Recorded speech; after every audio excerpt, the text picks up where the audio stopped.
Bueno, lo primero de todo es daros la bienvenida y daros las gracias por estar aquí acompañándonos en este segundo peldaño, ¿no?, de esta escalera que estamos intentando construir en torno a la poesía, desde la universidad, con la ciudad y con la sombra siempre de José Ángel Valente un poco en el cogote, ¿no?, como se diría.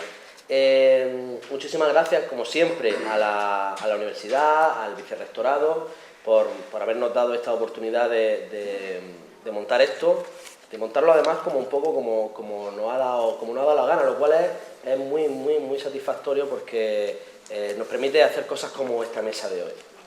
La primera actividad que tuvimos el mes pasado fue un recital de poesía de Chantal Mayar, pero no nos queríamos quedar solamente en la mera lectura de poemas, de traer autores autores estupendos todos, ¿vale? Pero queríamos profundizar en diferentes aspectos de la poesía que son tan o más importantes incluso a veces que los propios autores, que es verdad que tenemos a veces un ego tan tremendo que pensamos que solamente la poesía gira en torno a nosotros. La poesía, parte de la poesía, porque luego habrá otra mesa en mayo que demostrará que no solamente la poesía se edita, sino que la poesía puede vivir de otras muchas maneras. Parte de la poesía necesita señores y señoras como estos que tenemos aquí para asistir. Y además, precisamente, señores y señoras como estos, para que la buena poesía, en mi opinión, la poesía más arriesgada, la poesía más solvente, la poesía más rigurosa que se está haciendo en este país ahora mismo, parte precisamente de editoriales independientes. Cuando hablamos de editoriales independientes de poesía, para centrar un poco a lo que nos referimos, estamos hablando de editoriales que no dependen de un gran grupo, de editoriales que son casi empresas unipersonales, por no decir que lo son, ahora nos podrán hablar ellos de su propia experiencia, que son empresas que viven en el riesgo continuo y que han decidido trabajar con un material tan extraño como es la poesía.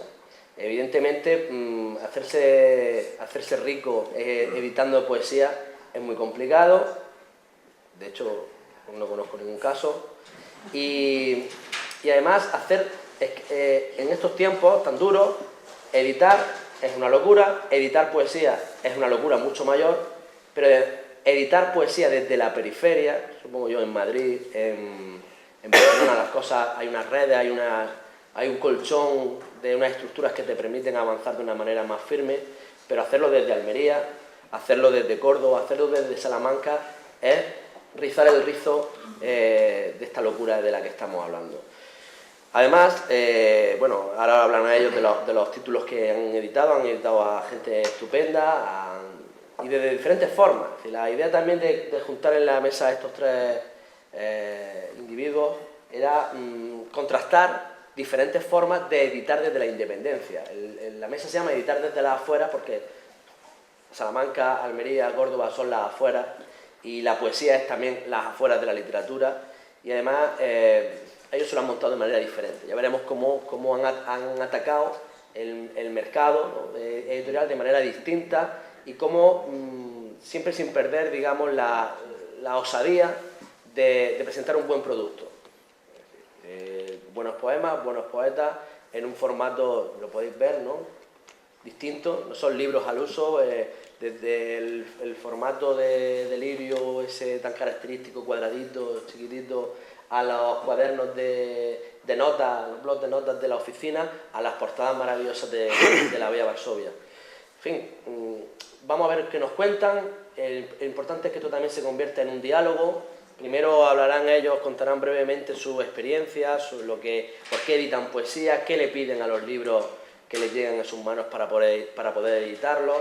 Y una vez que hayan expuesto, que hayamos escuchado sus palabras, pues espero que esto se convierta en un debate y que tanto vosotras, como desde aquí, crucemos palabras y que no os cortéis nada, no os cortéis un pelo en preguntarle lo que os apetezca y siempre con buen tono, no vayamos a historias. Pero nada, aquí estamos. Y bien, vamos a empezar desde lo más cercano. No sabía muy bien cómo ordenar esta mesa y vamos a empezar desde aquí, desde mi derecha, hasta la izquierda. Además, resulta que empezamos por lo más cercano, porque Toño Jerez y Carlos Vives, que el señor este que está aquí detrás, que bueno, está de pie porque no sé... Podemos pasar una, si queréis, no. si pasáis una... Sí. Sí. Podemos hacer el juego de las sillas. Sí. Silla. Bien. Esto un gran grupo no lo hace. Esto en Alfaguara no sucede nunca. Eso de ceder tu silla es muy peligroso en este ámbito. Bueno, no sé, soy de aquí de Almería, la mayoría imagino, y os sonará, os tiene que sonar, si no os suena, tenéis que buscarle remedio, os tiene que sonar la Oficina, Producciones Culturales, que es uno de los espacios de Almería que está generando cultura, y cultura desde abajo, es decir, cuando se habla de cultura popular, de cultura que viene desde el mismo pueblo, pues la Oficina es un regalo que gente como Carlos, Toño también, nos ha hecho a todos los almerienses, y un espacio que con sus dificultades, bueno, pues ha planteado ahí un montón de iniciativas que le han dotado a esta ciudad de una salud cultural bastante potente. Y a las pruebas me remito porque mucha gente que viene de fuera alucina directamente con la Oficina. Bueno, pues desde la Oficina, Toño Jerez inició el ciclo de Poetas de Guardia, que una vez al mes traen poetas locales, poetas de fuera, muy interesantes. Tiene un programa, Toño, también en la radio, en Candil Radio, que se llama Mala Noche, donde una vez por semana, creo que también es 2 veces por semana, bueno, pues ofrece poesía en las ondas. Y dentro de toda esta locura y esta generosidad un poco sin límites de darle cultura, ¿no? de regalarnos cultura, pues decidieron dar un pasito más y montar un pequeño sello, un pequeño, pero muy guerrero sello de poesía digamos que parte de ese mismo espíritu combativo, de cultura desde abajo, de una cuestión así bastante alternativa, que yo creo que es mejor que yo, que lo van a explicar ellos. Creo que Carlos va a hablar un poquito más a fondo de lo que es la iniciativa de la Oficina, y Antonio hablará más de lo que son las ediciones culturales. Bueno, pues exactamente lo que dice un poco lo que decía Raúl. Yo os voy a contar un poco en 5 minutos lo que es la asociación de la Oficina, para que veáis un poco y englobemos un poco donde entra, ¿no? la editorial. Bueno, con la movida esta de los formatos hemos conseguido sacar un PDF muy sencillo. ¿No se me oye? Ah, vale. ¿Sí? Ahora, vale. Ahora me lo tenía que bajar, fíjate. Bueno, la Oficina es un espacio de aprendizaje colectivo que está en calle Las Tiendas 26. Bueno, pues que sepáis que es una asociación cultural sin ánimo de lucro, que muchas veces, bueno, hay que decirlo, ¿no? Que es sin ánimo de lucro. Es un espacio autogestionado, no entra ningún tipo de subvención, ninguna ayuda al espacio. Sí que puede haber alguna para alguna actividad o para alguna cosa que hayamos hecho fuera, ¿no? Fuera del espacio. Pero el espacio se autogestiona, independiente, no tiene ningún tipo tampoco de ayuda. Y bueno, es muy político, pero no es partidario. Y independiente de socios y colectivos, lo que hablamos, es independiente, pero necesita la ayuda de socios y de colectivos y de otras asociaciones que tienen su sede allí para seguir vivo, ¿no? Esto es un vídeo que fantástico, que era muy interesante verlo para la gente que nunca ha visto la Oficina. Y hay una cosa que es que ahora lo veréis, que ahora lo explicaré. Bueno, lo del concepto de no somos alternativos, porque a veces no hay una alternativa en Almería posible a lo que hacemos, ¿no? Nada, es un poco darle un poco de flow al rollo, ¿no? Para que sea un poco menos serio, porque a veces sí que hacemos muchas cosas, tema cultural, pero nos olvidamos un poco de la gente que nos ve desde fuera e intentamos, entre comillas, vendernos, ¿no? Para que la gente empiece a verlo. Sobre todo tratamos de que la gente más joven pues no le eche para atrás el tema de unas charras de cualquier tipo, ¿no? Sino que intentamos introducir un poco el tema de diseño dentro del espacio y para que la gente se acerque más, ¿no? Lo que hablamos como colectivo, intentamos visibilizamos el tejido sociocultural, lo que realmente es invisible. Pues estamos ahora con unas jornadas de feminismos y bueno, luchando un poco para que se visibilice muchas cosas que faltan en Almería.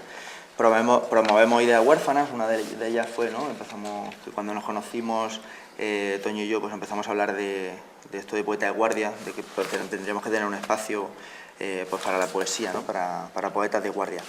Visibilizar lo invisible, de nuevo, porque es importante visibilizarlo, hay que decirlo 2 veces, y sobre todo promovemos la educación, la tecnología, la ciencia, el arte y la cultura, que sean libres, porque es importante, pues, si no son libres, pues no pueden llegar a todo el mundo, y hay gente que no tiene recursos sociales o económicos para que les llegue.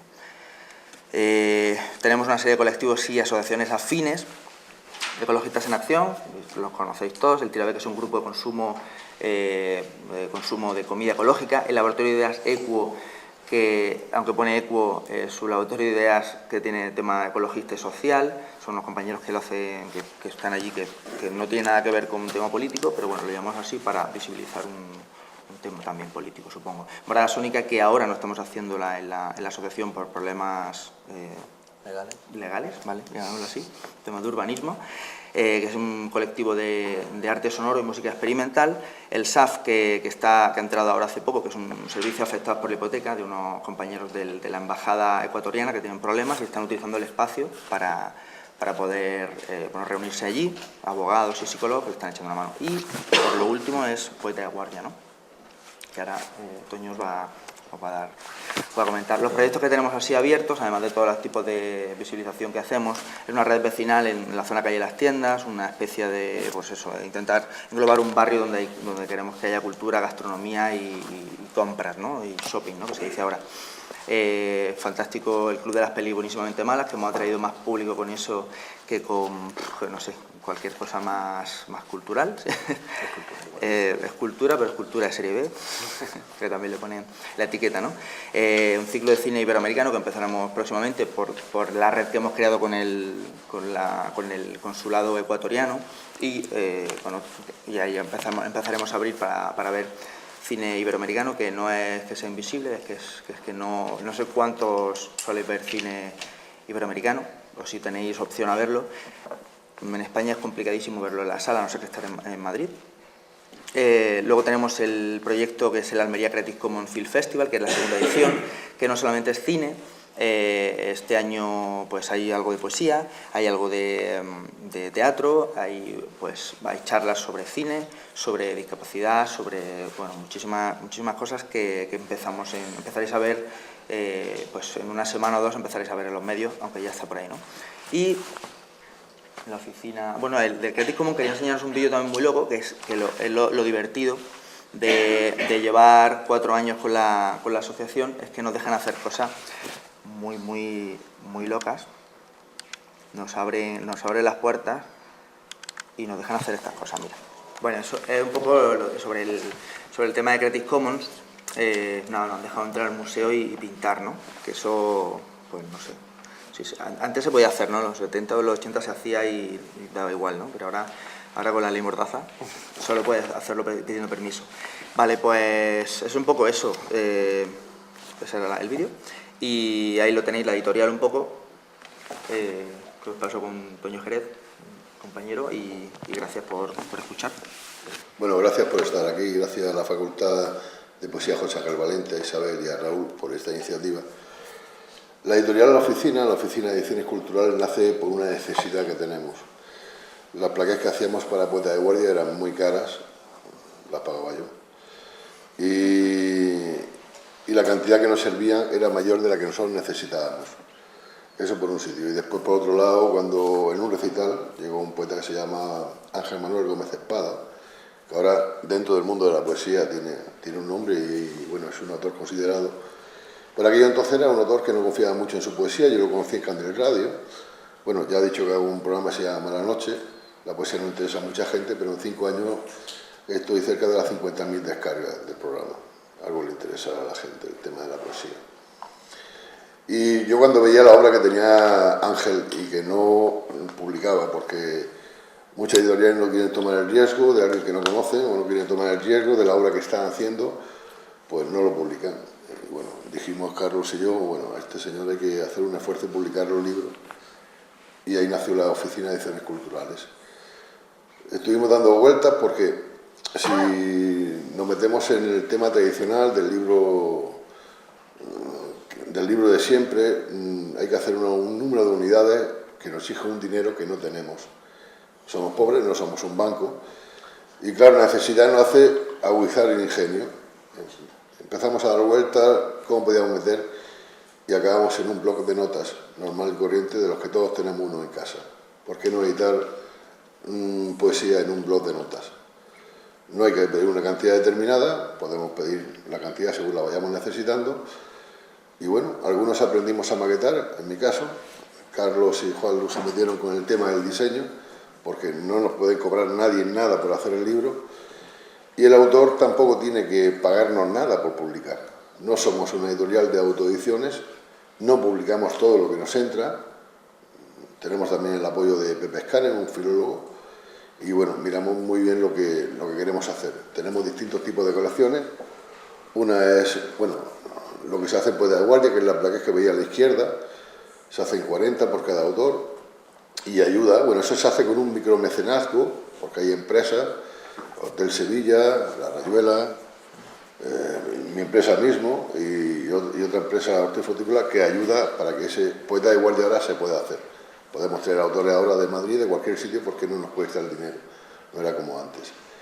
Y lo que es el tema de las colecciones, tenemos tres colecciones distintas, que es Máquina de Escribir, que son autores que ya han publicado algún libro, Escalera de Incendios, que es para autores que no tienen ningún libro publicado, da igual la edad que tengan, y Mayúsculas, que es para autores que están en otro nivel. Bueno, ahí tenéis un libro, no es porque esté aquí, ¿no?, pero tenéis un libro de Raúl Quinto y Rubén Martín, de un recital que hicieron con Carlos Dalverme, que fue una gozada.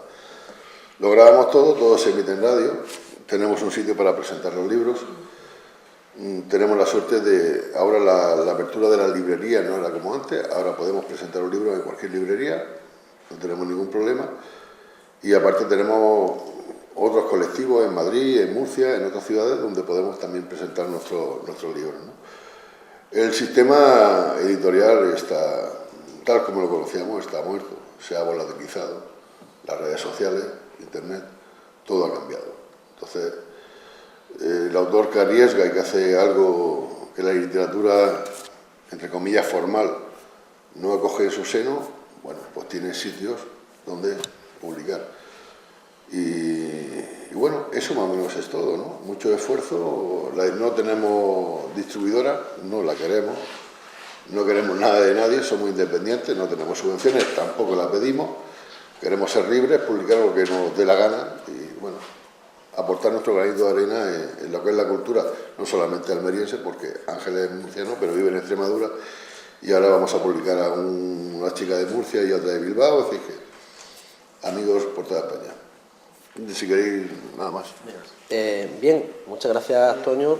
Vamos a continuar ahora con Elena Medel, que es una muy reconocida poeta, que supongo que muchos de vosotros y de vosotras habréis leído, y también es editora de La Bella Varsovia. La Bella Varsovia, que es una editorial que empezó desde Córdoba, desde lo pequeño, desde lo muy, muy cercano, desde otro punto de vista, evidentemente, desde otra perspectiva, pero algo parecido a la oficina, ¿no?, que empiezan desde Almería y no sé cuántos años lleváis ya. 12. Y en 12 años pues ya se ha convertido en un sello de referencia en la edición de poesía en este país. Es decir, aquí podéis ver cómo algunos de los autores que publica La Bella Varsovia, por ejemplo Luna Miguel, que es una de las poetas más vendidas y más reconocidas de su generación, pues es una mujer que saca sus libros en La Bella Varsovia, cuando además podría sacarlo en cualquier otro lugar, ¿no? Ana Rossetti, que es una poeta también muy reconocida de los años 80, 90, bueno, pues también decide publicar La Bella Varsovia. Lo que empezó siendo una colección de plaquettes para publicar a la gente que en Córdoba no podía publicar en otros sitios, se ha convertido en una editorial estupenda. Pero yo creo que es mejor ella que nos cuente un poco su historia. Bueno, pues muchas gracias a Raúl y a Isabel por la invitación. Muchas gracias a la Universidad de Almería por hacer posible el proyecto y muchas gracias a vosotros. Para mí es un lujazo poder estar hoy aquí hablando sobre mi editorial y también la compañía de Delirio y de la oficina.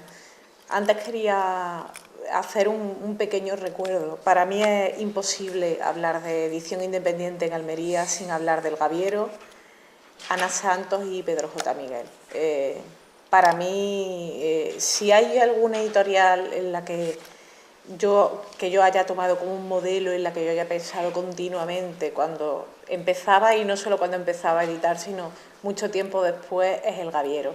Muchas de las dudas que os voy a expresar, o de las certezas que os voy a expresar ahora, yo las sentía muy cercanas en el mensaje del Gaviero, ¿no? en su forma de trabajar, en su forma de afrontar la edición.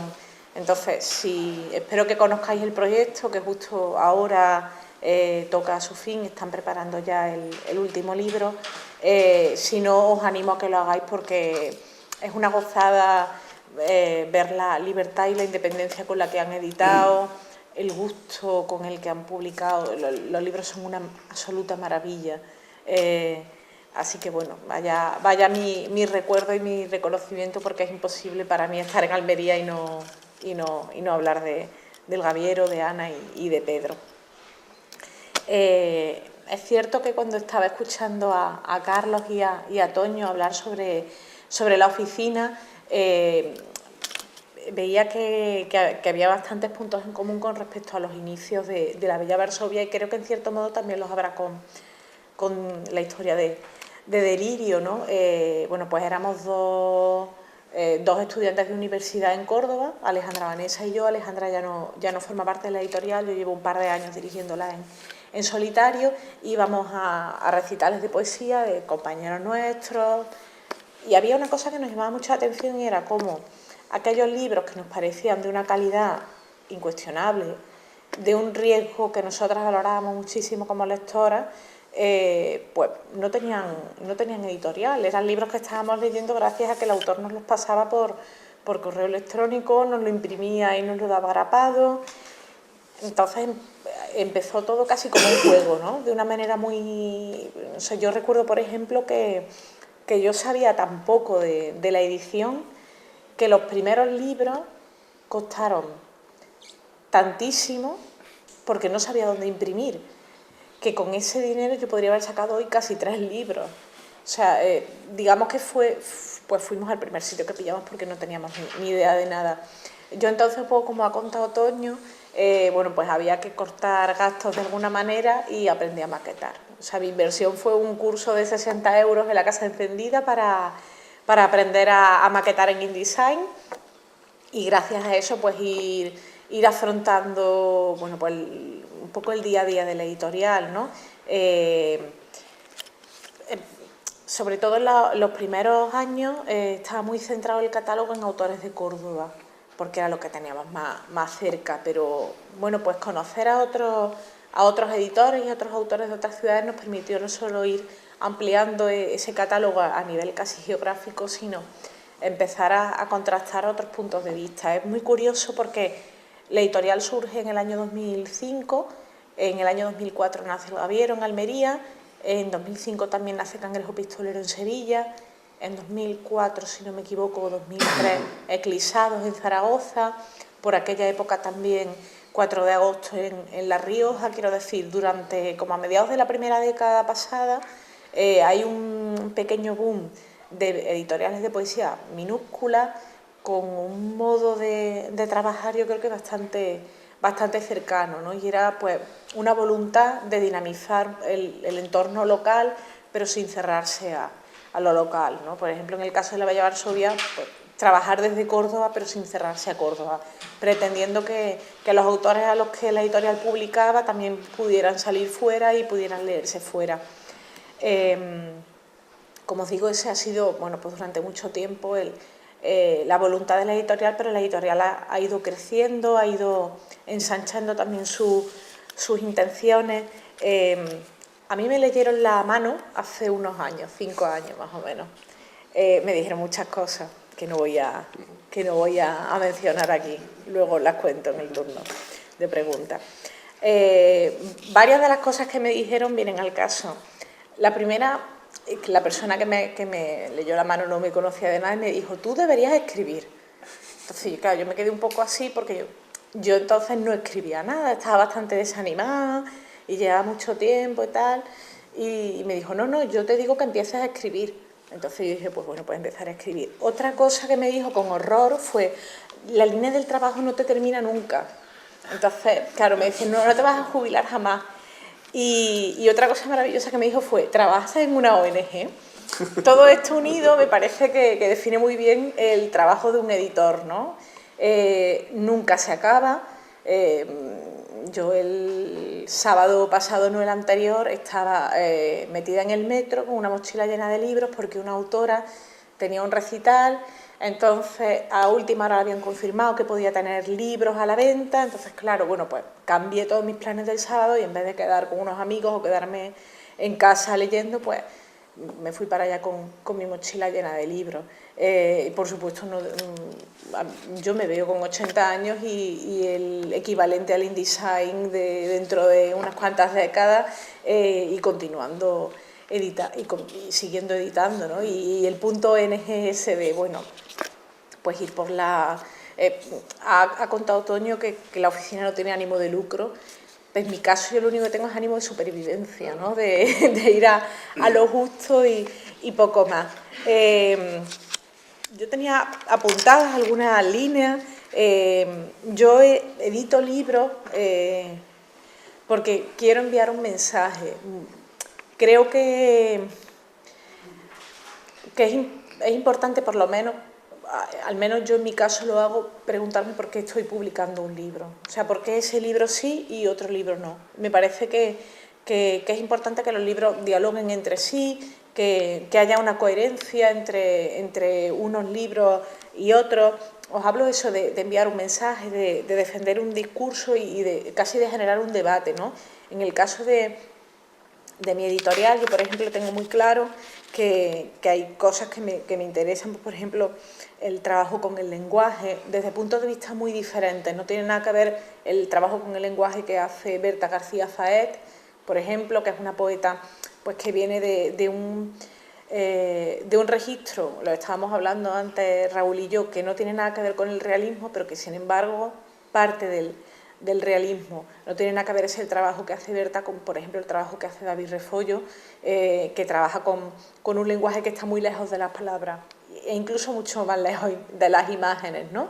Pero me interesan los poetas que se plantean esos desafíos, los poetas que asumen una mirada a la realidad, también desde puntos de vista muy diferentes, pues más explícita y más combativa, en el caso del libro de Ana Rossetti, y al mismo tiempo más íntima, pero a la vez muy crítica en el caso de Sara Herrera, ¿no? Que son dos libros que han salido con apenas dos meses de diferencia y que creo que parten de intenciones similares, pero deciden escoger dos caminos totalmente distintos.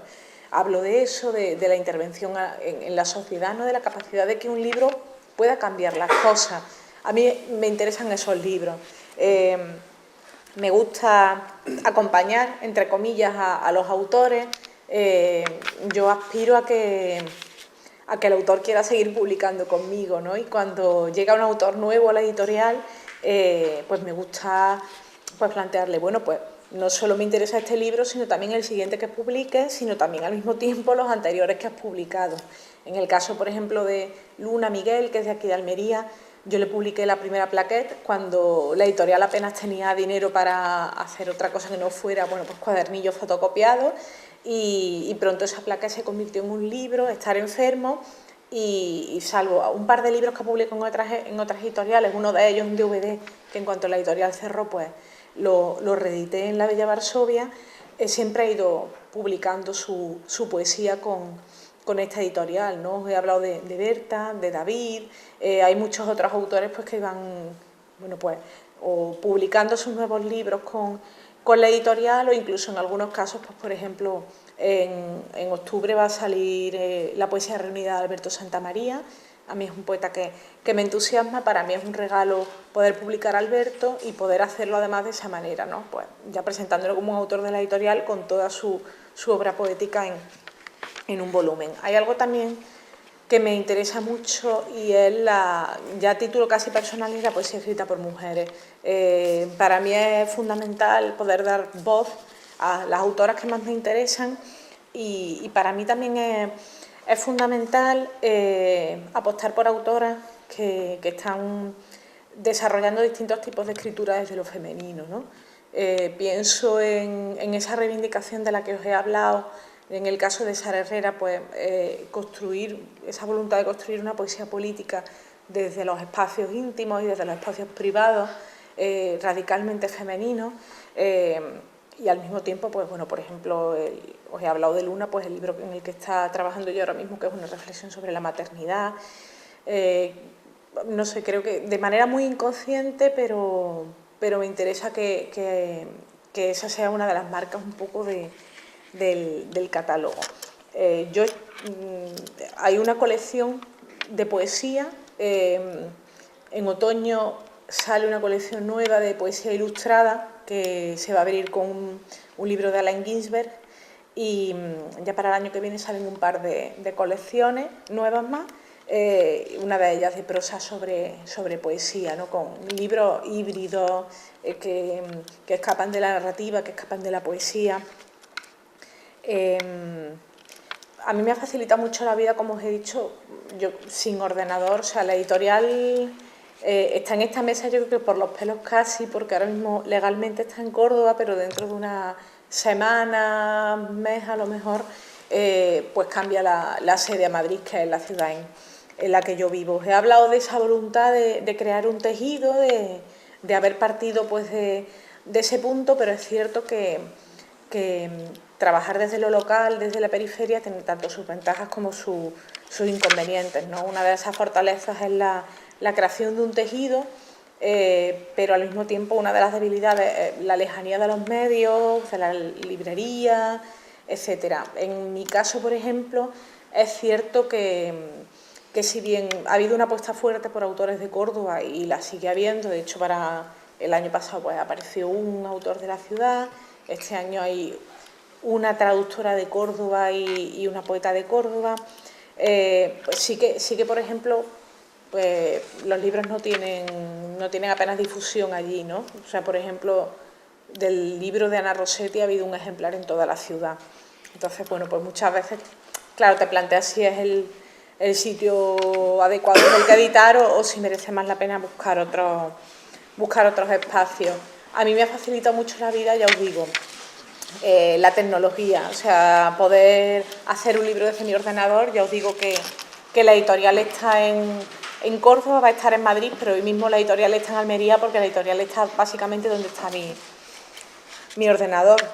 Me ha facilitado eso, poder hablar directamente con los ilustradores y con los fotógrafos que se ocupan de las cubiertas de los libros, hablar con los autores, no sé, buscar imprentas baratas. Yo publico en digital, que es una manera fantástica de poder tener libros con pocos ejemplares.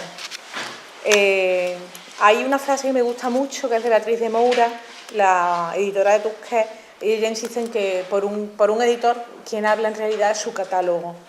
Yo podría seguir hablando sobre la Bella Varsovia, más o menos os he dado algunos datos, algunos rasgos, pero quien puede hablar mejor por la editorial son los libros que publico, así que aquí tenéis algunos y nada, después, como supongo que habrá algún tipo de conversación, pues podéis preguntar lo que os apetezca.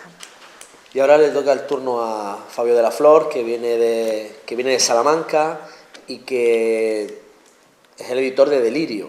Delirio es una editorial que quizás, bueno, a lo mejor no conocéis, pero seguramente que cuando lo hayáis visto, muchos de estos libros lo habéis reconocido, ¿no? Son libros muy característicos, la mayor parte de ellos tiene una edición muy... Ayer nos contaba un poco dónde estaba el truco de este formato tan especial de libros cuadraditos. No voy a desvelar el secreto si no lo quiere hacer él. Y bueno, también una editorial como muy diversa, ¿no?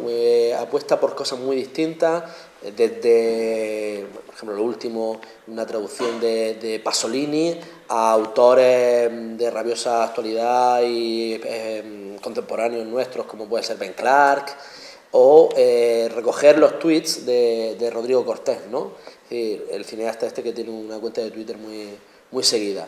Es decir, aquí hay una apuesta también por lo diverso y también un enfoque diferente con el tema, por ejemplo, de lo que serían las distribuidoras, ¿no? No lo ha comentado Elena. Elena sí trabaja con distribuidoras. Toño es una cosa mucho más artesanal, de aquí te pillo, aquí te mato, y Fabio trabaja de otra manera distinta, ¿no? Entonces son como tres formas distintas de atacar a las librerías, que es al fin y al cabo donde tienen que acabar muchos de estos libros. Bueno, que nos explique Fabio su secreto. Es interesantísimo tener estos espacios, de verdad, porque es cada vez más interesante y a medida que va pasando el tiempo esos espacios van desapareciendo, pero es tremendamente importante mantenerlos vivos. Espacios donde se junten las disciplinas de la práctica y el discurso son cada vez más importantes, porque y sobre todo elevados a esta posición, yo creo, ¿no? A una posición universitaria, una posición académica que más o menos legitima una necesidad de que el discurso sea veraz, sea sincero, ¿no? Es decir, creo que hemos vivido o estamos en un país en el que pocas veces la gente ha ejercido maestría sobre los demás. Es decir, pocas veces se cuentan las cosas, pocas veces se dice la verdad, ¿no? Por ejemplo, esto es un cigarrillo electrónico, que será algo que os estabais preguntando, que estaba fumando. Esto es un cigarrillo electrónico, primera respuesta. Creo que estos espacios son verdaderamente legitimadores de todo lo que se está haciendo, ¿no? Y como digo, es necesario que los discursos sean como reales, como de verdad. Yo, igual que quizá Elena, hemos tenido el problema de que quizá en las periferias, o yo creo que sucede también exactamente en las grandes ciudades, no hay nadie que te enseñe, no hay nunca nadie que te esté aleccionando sobre las cosas, ¿no? Y eso habría sido importante, me habría ahorrado tantos disgustos y me habría ahorrado sobre todo tanto tiempo. Es cierto que a la larga, ¿no? Como el mito siempre intenta contar que nacimos todos en un garaje y que es necesario que caerte y levantarte. Yo creo que no es necesario en absoluto tropezar 2 veces con la misma piedra, y creo, de hecho, personalmente, que no hace falta tropezar ni la primera vez. Así que es interesante que preguntéis y es interesante que cualquier duda que tengáis la expreséis, y además hacerlo sin educación, quiero decir, es interesante que despejéis cualquier duda que tengáis sobre lo que es el momento ahora de la edición, ¿no? Creo que todas las preguntas que se plantean, o las preguntas, por ejemplo, que Raúl nos transmitió a través del mail, y que es un poco de lo que podríamos hablar aquí, sobre cómo se nos ocurre editar poesía, cómo se nos ocurre editar desde la periferia, y por qué se nos ocurre finalmente el libro que editamos, cómo llega y cómo llegamos a editarlo. Creo que son preguntas interesantes, porque despiertan para mí creo que el sistema en el que vivimos tenemos que revisitarlo, por lo menos en todo este mundo de la edición. Creo que no se revisa desde hace 30 años. Todas las preguntas que acuden a este sistema han reventado. Es decir, ¿por qué editamos poesía? Desde el momento en el que sabemos que hacer una manzana ecológica que recogemos una a una con palillos chinos en un lugar de Almería puede generar un discurso y puede generar una fórmula de producto, no tiene ningún sentido volver a plantearse por qué lo mínimo, por qué aquellos sistemas que creemos menores, como puede ser, por ejemplo, la poesía frente a la narrativa, o vender huevos solamente, o vender pollos de corral frente a Mercadona, no tiene ningún sentido, porque finalmente hemos descubierto, y vosotros lo habréis descubierto exactamente igual que yo, que hacer las cosas pequeñas también puede tener un fundamento, y puede tener un fundamento sobre todo sobre todo puede hacer caja también, y puede generarse como negocio, y puede generarse como sistema. Así que la poesía, y lo mínimo y lo pequeño, tiene exactamente las mismas salidas que lo que adivinamos más grande y más poderoso y más importante, ¿no? Sobre todo porque estamos inmersos en una economía de acumulación flexible, es decir, en una cuestión de que todos los proyectos que llevamos a cabo están dentro de eso que llaman emprendimiento y que es verdaderamente nefasto y horrible, pero que es así, es decir, tú lo único que tienes que encontrar es la beta donde poder hacer lo que quieres y poder hacer que eso sea solvente, ¿no? Y me da exactamente igual lo que sea. Me da exactamente igual, puede ser cualquier cosa ahora mismo, ¿no? Y eso es interesante. Entonces, toda la revisitación que se necesita hacer sobre el supuesto campo editorial ahora mismo tiene que pasar por el hecho de, como ha dicho por ejemplo Elena, no solo ya las nuevas tecnologías, sino sobre todo las tecnologías de impresión. Si bien hasta hace 30 años o hace 20 años era necesario hacer tiradas grandes para poder competir en el mercado, o sea, mayor tirada, porque había unas cosas que, bueno, eran planchas, era un tipo de producción con la que teníamos que hacer demasiada tirada, muchísima tirada, para que el precio del libro fuese menor, ¿de acuerdo? Ahora mismo eso ya no existe, y no existe desde hace ya bastante tiempo. Es decir, podemos ajustar las tiradas, podemos hacer 100, podemos hacer 150, podemos hacer 200 libros sin que el libro engrose mucho su precio unitario, ¿no? Ahora mismo en el mercado editorial, para que concibáis un poco cómo es la cosa, un libro se calcula su precio unitario por lo que cuesta hacerlo en imprenta, más los gastos fijos y los gastos variables, como pueden ser, por ejemplo, los gastos variables, son aquellos que en la segunda edición no van a existir, pero que en la primera sí, como por ejemplo puede ser la traducción o los derechos de autor, ¿de acuerdo? Todo eso conforma una masa crítica de dinero que se reparte entre el número de ejemplares que has sacado. Si me ha costado 500 euros los derechos de autor y me ha costado 500 euros la traducción y me ha costado 500 euros imprimirlo, ¿no? Y hago 500 ejemplares, mi precio unitario será de 3 euros. ¿Habéis llegado a esa conclusión? ¿No? Normalmente en el mercado editorial lo que se hace es que ese precio unitario se calcula por una constante, una K que llaman, que es normalmente 6. Multiplicas 3 por 6 y te sale lo que va a dar ese libro como precio en el mercado. Eso es lo que normalmente se hace, teóricamente se hace, ¿de acuerdo? Para alcanzar ese precio unitario bajo, antes teníamos que hacer grandísimas tiradas y ahora con 200 o 300 ejemplares estamos llegando a esas cantidades, ¿no?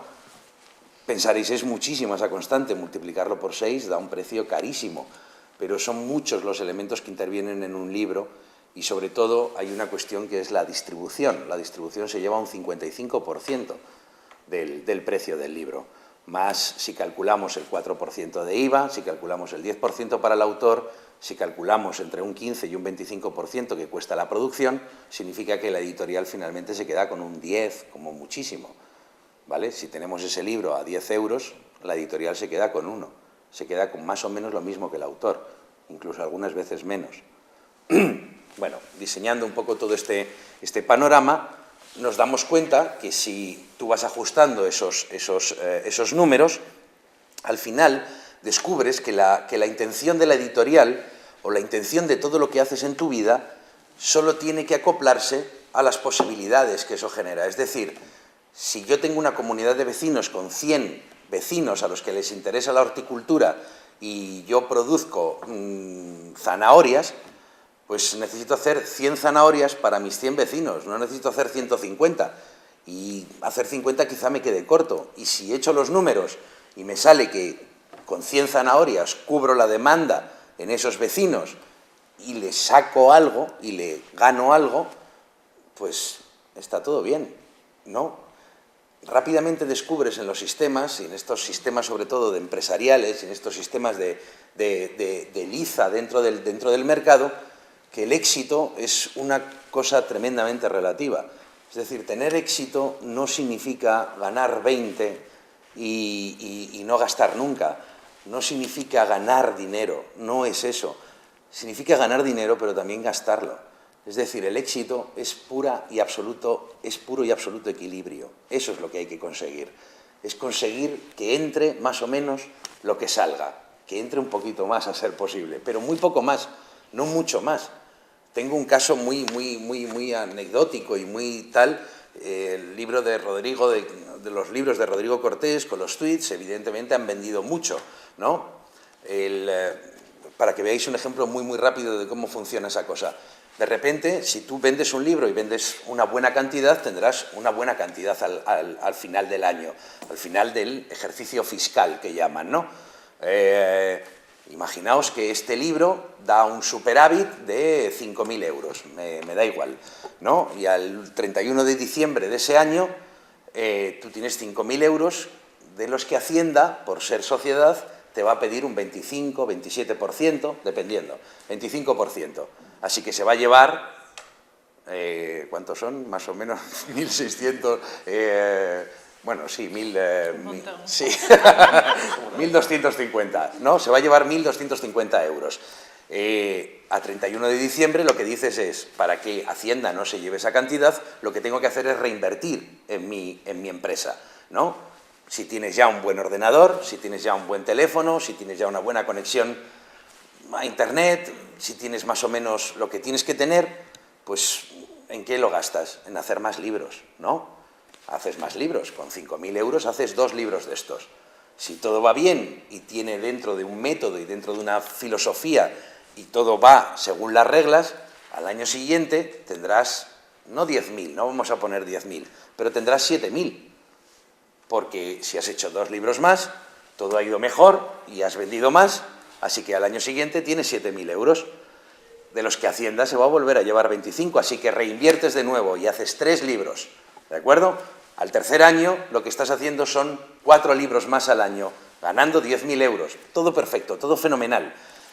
Tienes que empezar a contratar a gente, tienes que tener un local más grande, tienes que estar viajando continuamente. 4 libros más significa que tienes que conocer a más autores, que tienes que estar en más sitios, ¿no? Que eso genera, ¿no?, una necesidad de cubrir también lo que tú has provocado en el mercado. ¿Sabes? No todos son acciones, hay reacciones, hay obligaciones que se te vienen encima. Así que en 5 años estás ganando 5.000 euros al mes, de puta madre y todo fenomenal, solo que no estás en casa, estás continuamente fuera de ella, estás agobiado por todas las nóminas que tienes que estar pagando, ¿no? Y agobiado por todo el local, por absolutamente todos los gastos que tienes encima, ¿no? Y una necesidad todavía más agobiante, que es la de mantener ese sistema de éxito que has montado desde el principio, ¿no? Cuando en realidad tú estabas bien, estabas fenomenal cuando habías hecho este librito, estabas en casa con tu chica y todo iba bien, y dices, ahora gano más, pero mi vida se ha convertido en una absoluta mierda, ¿no? Así que el éxito es absolutamente relativo. El éxito no sirve de nada, en realidad. Solo el equilibrio, y eso es importantísimo. Por eso la editorial, llámalo lo que quieras, cualquier proyecto que emprendes, siempre tiene que tener un sesgo de equilibrio, un sesgo de medición y de vasos comunicantes, ¿no?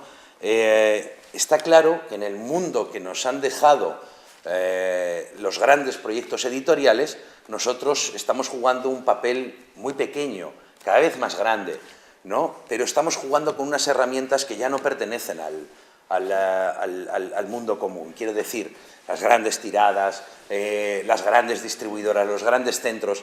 Todo el mundo está queriendo, por ejemplo, que su libro esté en absolutamente todos lados. ¿En qué momento? ¿Para qué? ¿Para qué quieres estar en todos lados?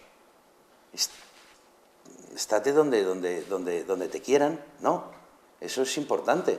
Es importante saber dónde vas a estar. Es importante saber dónde quieres tocar, ¿no? Y qué es lo que quieres, en qué horizontes quieres moverte, ¿no? Hasta ahora también todo lo que se ha desplegado es una necesidad de estar en las 4.500 librerías, de acudir a todo el mundo, de que todo el mundo lea, de que todo el mundo... No hay necesidad de eso. No hay necesidad en absoluto. Hay gente que está haciendo un libro al año y solo un ejemplar, y gana con él 30.000 euros. Elena Ochoa, ¿no?, o tal, hacen un ese de de, pues yo qué sé, de alguno de los arquitectos, lo vende por 30.000 euros y ya está. Y ella a nadie ella le está exigiendo que dé alimento cultural a media España, ¿no? Hace un solo libro con un solo ejemplar que cuesta 30.000 euros y ahí se queda todo. Está bien. Si logras vender ese ejemplar y te ha costado tal y ganas con ello, ¿cuál es el problema? ¿No? Entonces, digamos que como esos presupuestos han cambiado, cambia también la praxis del mercado, cambia tu visión de cómo tienes que incidir en ella, ¿no? Y en él, ¿no? Sin embargo, los editores, y sobre todo los editores de poesía, seguimos siendo como bautizados, como valientes o como emprendedores, como tipos locos que se lanzan a un mercado que no tiene ninguna justificación y que es una locura, y eso crea un falso victimismo en realidad, porque es que tampoco somos víctimas de nada. No hay una... ¿no? Es que vuelvo a decir, es que si tienes un buen libro de poesía y ese libro se vende, no tiene mucha importancia. La mayor parte de la gente considera que no se vende, pero 100 ejemplares, 200 ejemplares, 300 ejemplares se venden seguro.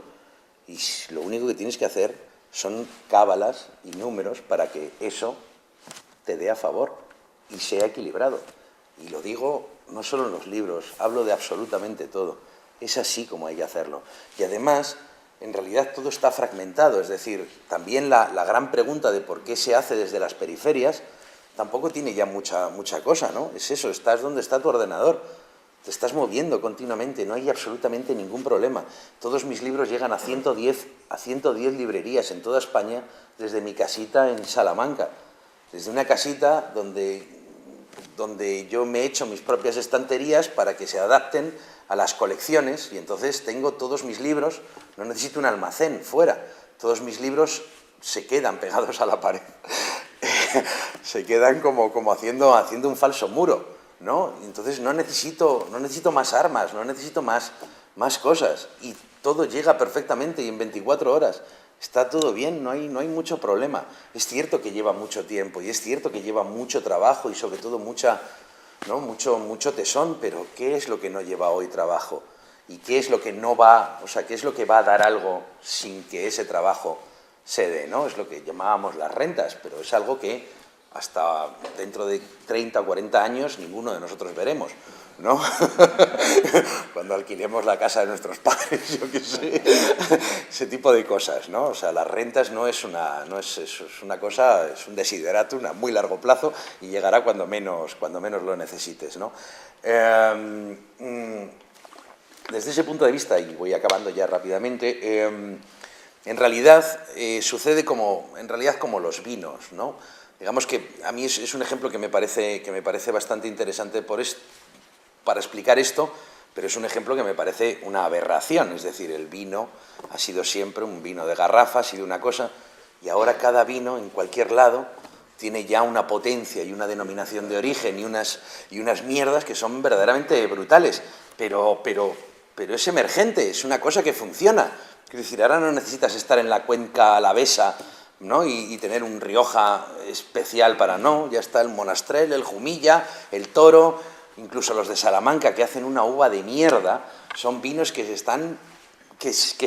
manejan, que funcionan para determinadas personas. Mucha gente considerará que es una mierda, pero otras muchas la van a consumir. Y si hace 6.000 botellas y eso genera ciertos beneficios, ¿cuál es el problema? Está bien, está bien. El problema es si crees que tu vino es el único mejor. Ahí tenemos un problema. Si crees que con tu vino te vas a convertir en un Bill Gates, ahí tenemos un problema, ¿no? Tenemos un problema en la ambición del que produce, no del que consume, ¿no? Estamos dentro de un capitalismo cultural. Y cuando hablo de capitalismo cultural es que consumimos aquello que queremos que nos identifique, continuamente, ¿no?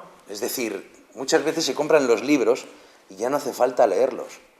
Estás comprándolo y con esa adquisición ya estás interiorizándolo, ya estás significándote, ya lo tienes.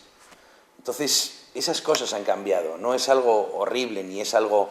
Sucede así, personalmente creo que vamos directos a la mierda, pero eso tampoco... ¿En qué momento no nos hemos ido a la mierda? Nos hemos ido a la mierda continuamente, nos estamos yendo a la mierda continuamente. Así que tampoco hay que, ¿no? Vamos a verlo y vamos a intentar jugar con ello. Porque yo no me dedico a discutir el tablero. Quizá lo más interesante es saber qué jugada puedes hacer encima de él, ¿no? Con respecto ya a eso, si quizás surja la pregunta luego y tal, con respecto a cómo yo edito y qué es lo que hago y tal, en realidad me doy cuenta de una cosa y es quizá lo que más me gustaría que quedase claro de mi intervención. Publico como pienso, es decir, creo que es necesaria la inmersión en el mundo en el que quieres provocar una reacción. Es decir, tendemos a pensar que las cosas en las que tenemos puestos nuestros intereses tienen que venir a nosotros. Y eso no sucede jamás. Es decir, el 95% de las cosas que recibo en mi mail no tienen absolutamente nada que ver conmigo. Me dan sagas, como llaman, te mando unas sagas de literatura fantástica. No sé, me envían cosas que no tienen absolutamente nada que ver conmigo. Mi único consejo para los autores, y que es el consejo que me doy a mí mismo todos los días, es auscultar los lugares en los que estamos, auscultar los espacios en los que nos movemos, tomarles el pulso, saber cuáles son los elementos que juegan en ello. Es tremendamente sencillo, es muy fácil, pero esa capacidad que tenemos que desarrollar cada uno de nosotros para con el entorno en el que se mueve es una capacidad de observación y es una capacidad de saber qué ingredientes y qué elementos están interaccionando ahí. Y entonces empezar a saber que lo que digamos o lo que hagamos tiene ya una connotación y una lógica dentro de ese sistema, ¿no? Vamos a hacer una prueba, vosotros en vuestras casas que tendréis algún hámster, alguno. Yo no lo he probado porque no tengo hámster. Estoy seguro que el hámster, si ponéis 50 libros, se va a posicionar sobre los 7 que consideráis más importantes, más interesantes. Porque el libro tiene algo telúrico, tiene algo que es inexplicable. Es inexplicable. Mi abuela que no lee puede saber cuáles son esos 7 libros, porque los ve brillar. Hay algo sucede con los libros en ese sentido, ¿no? Y por eso creo que en cierta medida mi manera de editar o mi manera de hacer las cosas reside en la posibilidad de ir continuamente dotando a ese libro o dotando a ese objeto de la mayor de las fuerzas posibles, de la mayor brillantez, ¿no? Del mayor esfuerzo telúrico que pueda, ¿no? Corrigiéndolo bien, dándole tiempo, dándole cariño, considerándolo, sabiendo dónde puede ir, cuál es su discurso. Y dejándole también, porque el tiempo, esa cosa inexorable que sucede, da a las cosas una pátina y una veracidad, al fin y al cabo, que es verdaderamente fantástica. Ya os estoy aburriendo, lo siento. Gracias. Bueno, ahora ha llegado el momento de que esto se convierta en debate. 10 minutos así. Sí, bueno, un cuartito de hora podemos estar aquí. Podemos estar aquí hablando, imagino que es lo interesante también. Así que planteo de primera hacia el público que cualquier pregunta, cualquier cuestión que queráis hacerle a cada uno de los ponentes o a los 3 en general, porque es el momento de hacerlo ahora. No os cortéis porque yo creo que hay poco tiempo y además debemos aprovechar la ocasión de que están aquí.